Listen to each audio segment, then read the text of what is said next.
자, 후삼국의 통일 보도록 하겠습니다. 왕건이라는 사람입니다. 왕건, 송악이죠? 자, 개성 출신입니다. 맨 처음에는 뭘로 시작했어요? 궁액의 신하로 활동을 했다. 그러다가 918년 폭정에 시달렸던 궁액의 폭정에 시달리다가 여러 지방 호족들과 연합해서 공야를 몰아내죠. 몰아내고, 자, 고려를 건국했다. 왜 하필이면 고려냐? 다 아시겠지만 나는 어느 나라를 계승했다. 고구려를 계승했다는 측면에서 고려라는 용어를 씁니다. 그리고 936년 후삼국을 통일하게 됩니다. 후삼국을 통일하게 됐다. 자, 경순왕의 항복. 경순왕은 누구예요? 신라의 마지막 왕이죠? 신라 마지막 왕이었던 경순왕의 항복으로 신라를 흡수하고 후백제를 격파함으로써 후삼국을 통일합니다. 자, 그럼으로써 왕건은 고구려, 백제, 신라 지방 세력을 완전히 포섭하고 포섭한 또 다른 삼국 통일을 이루었으며 여기에 또 누구까지 발해 유민까지 포용함으로써 진정한 의미에서 삼국 통일은 누가 이뤘다? 신라가 아니라 고려다라고 이야기를 하는 거죠. 발해를 그러니까 어느 나라로 보는 거예요? 고구려로 보는 거죠. 고구려로 보면 진정한 의미에서의 그 어떻게 보면 구성원들의 통일은 왕건이 한 게 진짜 통일이다라고 이야기를 하고요. 후삼국 통일과 관련된 지도 볼 수 있도록 합니다. 자, 왕건이 후삼국을 통일할 수 있었던 가장 큰 원동력 가운데 하나는 뭐냐면 신라에게 화친 정책을 폈다는 거예요. 교과서에는 잘 안 나와 있지만 여러분들 꼭 알고 계셔야 됩니다.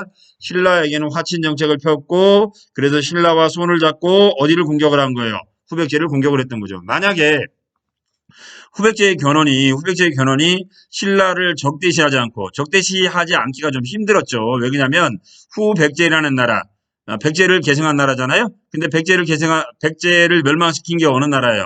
신라죠. 그래서 견훤은 백제인들의 어떻게 보면 지지를 받기 위해서 신라와 적대 정책을 폈던 건데 이게 견훤의 발목을 잡게 되는 거죠. 이게 견훤의 발목을 잡게 되면서 신라의 적대 정책을 폈고 그러면서 신라가 어느 나라에 투항을 하게 돼요. 고려에 투항하면서 후백제는 고립된 거죠. 만약에 후백제가 어차피 신라는 망할 나라니까 신라와 손을 잡았다라고 한다면 고려와 후백제 신라 합친 세력이 비슷비슷했겠죠. 비슷비슷했으면 아마 견훤이 승리를 거뒀을지도 몰라요. 그런데 견훤은 신라의 적대 정책을 폈다는 거 그게 이제 어떻게 보면 후삼국 통일의 주도권을 놓치는 결정적 계기가 되는 거죠.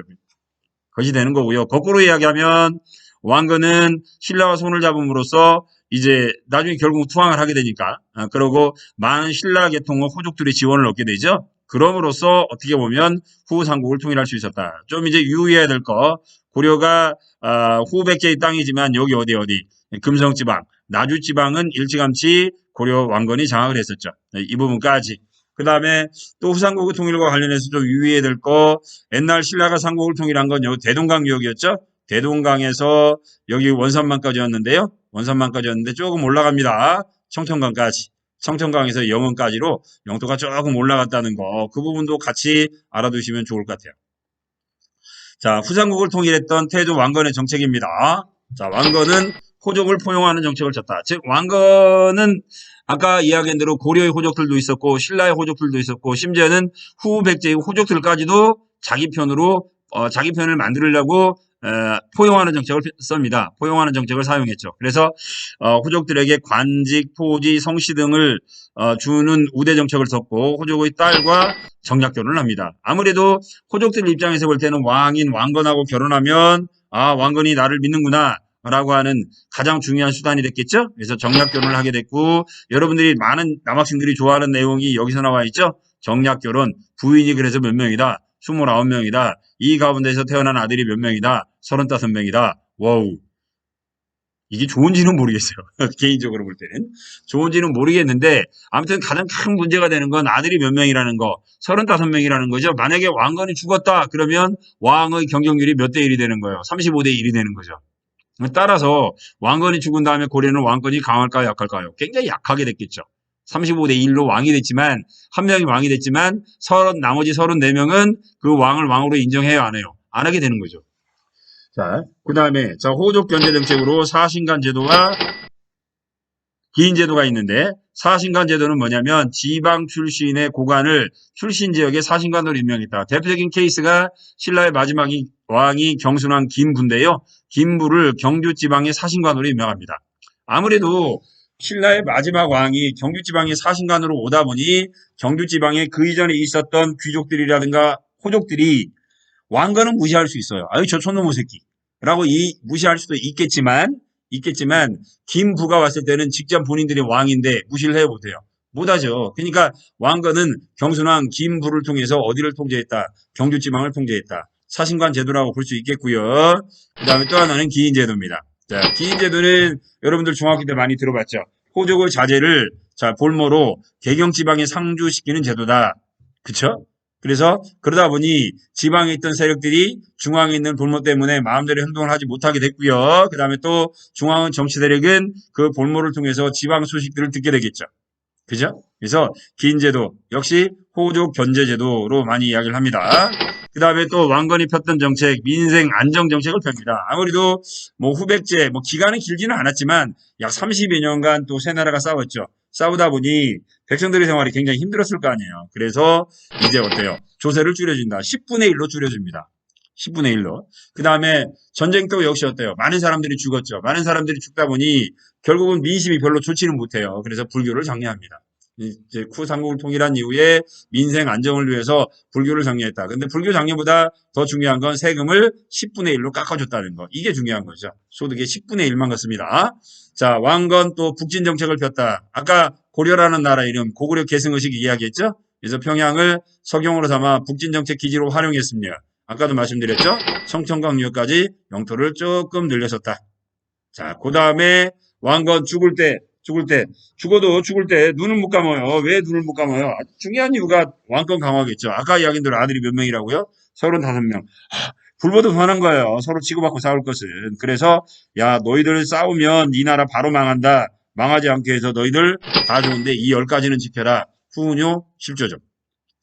자, 훈요 10조 내용 한번 볼게요. 10가지는 하나, 둘, 셋, 넷, 다섯, 여섯, 일곱, 여덟, 9가지 나와 있죠? 자, 먼저 부처님입니다. 고려라는 나라는 누가 세운 나라다?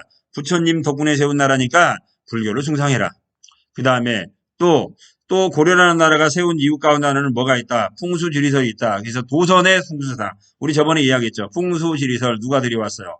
조선선사가 들여왔다고 그랬죠? 그래서 도선의 풍수상에 따르되 자, 함부로 절을 짓지 마라. 이게 풍수지리설.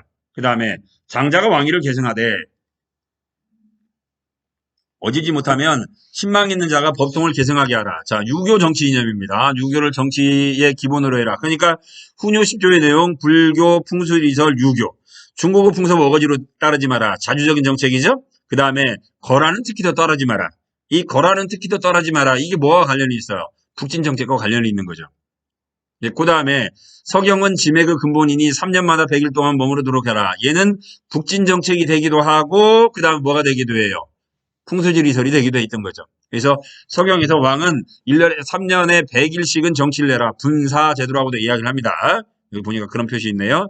연등의 8간에 불교죠. 백성의 신망을 얻고 신상 필벌을 확실히 하라. 유교입니다. 온고지신해라. 유교입니다. 아까 이야기인데 10가지인데 하나가 빠졌죠. 한 가지는 뭐냐면 차현 이남의 사람은 등용하지 마라. 근데 이제 차현 이남은 어디냐면 금강 이남입니다. 결론적으로 이야기하면 뭐예요? 전라도 사람은 등용하지 마라. 라는 내용이 있었어요. 그만큼 이제 아무래도 후백제와의 싸움에서 견훤이 그만큼 좀 어때요? 뜨거운 맛을 많이 봤다라는 그런 내용이 되기도 하겠는데 아무튼 풍수지리설이기도 한데 어떻게 보면 차별적인 정책을 내용으로 하기 때문에 우리 교과서에도 좀 실기가 애매하죠. 그래서 그 부분은 좀 뺐어요. 자, 그 다음에 아까 태조 왕건이 사망한 이후에 고려는 정치가 불안했을 거다라고 이야기를 했는데요. 이러한 이제 불안한 정치를 바로잡기 위해서 노력한 왕이 광종과 성종이죠. 광종 왕권 강화 정책이죠. 자, 광종의 왕권 강화 정책 하면 꼭 등장하는 거 노비 안건법입니다. 노비 안건법. 자, 한자를 풀이해 볼게요. 노비 살필한 자 검사할 검자입니다. 그러니까 노비를 살펴서 검사라는 이야기예요. 살펴서 뭘 검사할까요? 노비의 신분을 검사라는 이야기죠. 그러니까 원래부터 노비인 사람은 노비로 내버려 두는데 신라하되 정치가 혼란스러울 때 강제로 노비가 된 사람들은 다시 양민으로 만들어주라. 그러면 노비가 양민이 되면 어떤 일이 벌어져요? 귀족들에게 세금을 냈던 세금이 귀족들에게 갔던 세금이 국가에 귀속되죠. 그러니까 노비가 양민이 되면 국가의 세금은 늘어나는 겁니다. 그러나 호족들의 수입은 그만큼 어때요? 줄어들게 되죠. 자, 그 다음에 또 하나. 노비들은 원래는 요 호족들의 뭐예요? 사병들 역할을 했겠죠? 근데 이 사람들이 뭐가 되면, 양민이 되면 국가에 봉사할 군인의 숫자가 그만큼 늘어나게 되는 거죠. 그러니까 노비안건법은 뭘 의미한다? 호족 세력 약화, 왕권 강화. 그렇게 되는 거고요. 그 다음에 또 하나 왕권 강화 정책으로 또 하나 실시한 게 바로 뭐예요? 과거제도 시행이죠? 신라 하대 같은 경우에 이제 아까 호족들 이야기했는데, 호족들은 원래 어때요? 성주라든가 장군이라고 칭했다라고 이야기를 했어요. 원래 이 사람들은. 그러니까 이 사람들은 학문보다는 뭐에 기반을 두고 있어요? 무력에 기반을 두고 있는 사람들이죠? 그런데 고려가 건국된 이후에도 무력을 기반을 두고 있었던 이 사람들이 권력을 계속 가지고 있는 거예요. 그러니까 왕권이 안정될 수가 없죠. 주위에 있는 사람들이 펜보다는 다 뭘 들고 있는 거예요? 칼을 들고 있는 거예요. 그래서 왕권을 강화하기 위해서 이왕이면 누구보다, 무신들보다는 누구를 등용하자? 문신을 등용하자. 해서 과거제도를 시행했고요. 그래서 과거제도를 시행함으로써 호족 세력들, 공부를 안 하는 호족들은 어때요? 자연스럽게 도태가 됐겠죠. 그죠? 그래서 노비안건법 과거제. 제가 여기다가 이제 말풍선으로 내용을 더 정리를 해놓을게요.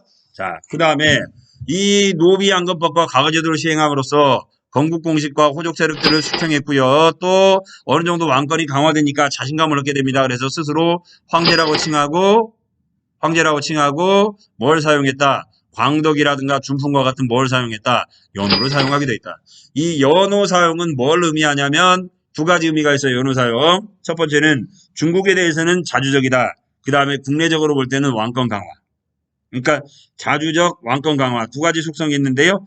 광종이 노비양건법 과거제도를 시행하면서 어느 정도 자신감을 얻으니까 이제 어때요? 독자적인 뭐까지도 사용했다? 연호까지도 사용했다. 아까 한번 봤죠? 독자적으로 사용했던 연호 이름이 뭐냐면 광덕이라든가 준풍입니다. 그 다음에 하나 빠진 게 공복도 제정했다라는 이야기까지 있네요.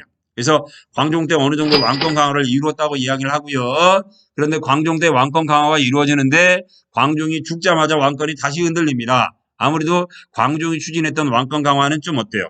왕 한 사람에 의존하는 그런 성격이 좀 강했거든요. 그래서 성종 때 그러면 왕권 강화를 왕 한 사람에 의존하지 않고 어떻게 보면 이걸 제도적으로 이제 어때요? 정착하게 할 수 있을까? 이걸 고민하면서 성종이 어때요? 전국에 있는 오품기상 관리들에게 요즘으로 따지면 아이디어 공모전을 하죠.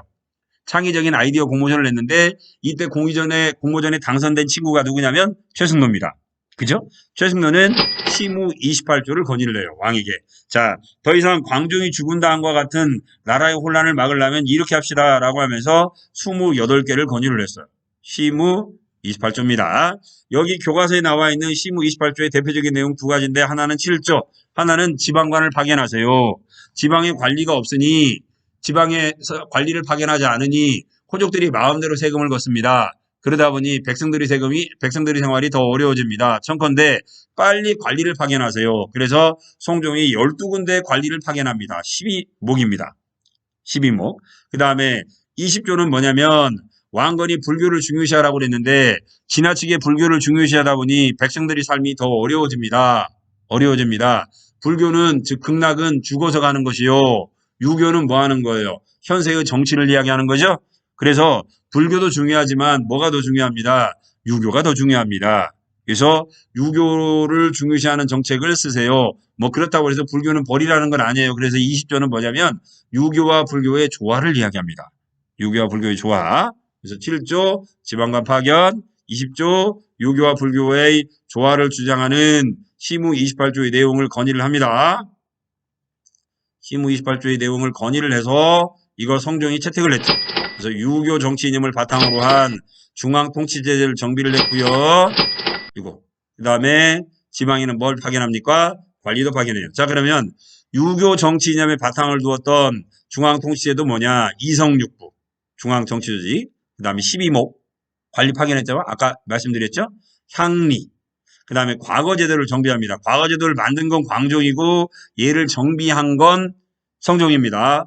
불교 행사를 축소합니다. 아까 한번 이야기했죠. 유교와 불교의 조화입니다. 지나치게 불교만 강조하면 백성들의 생활이 어때요? 어려워집니다. 오케이? 따라서 유교와 불교를 조화롭게 하소서라고 이야기했던 거죠. 자, 여기까지 일단 정리하고 나머지는 좀 쉬었다 볼게요.